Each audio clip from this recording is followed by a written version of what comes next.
हम दुश्मनों का एक और बुज़दिलाना वार। शिमाली वज़ीरिस्तान में दहशतगर्दों का फौजी काफिले पर हमला, 7 जवान फर्ज पर कुर्बान।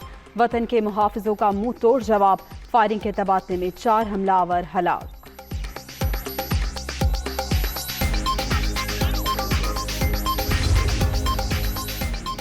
अवामी मसाइल का हल अवलीन तरजीह, पहले से महंगाई की दलदल में धंसे शहरियों पर मजीद बोझ नहीं डाल सकते, इसीलिए पेट्रोलियम मसनूआत महंगी करने की समरी मुस्तरद की।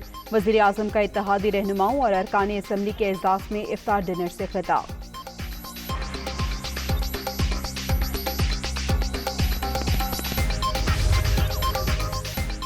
और army chief general Qamar Javed Bajwa से ट्यूनिस के सफीर की मुलाकात, बाहमी दिलचस्पी के अमूर और दो तरफा ताउन के फरोग समेत मुख्तलिफ उमूर पर तबादला ख्याल।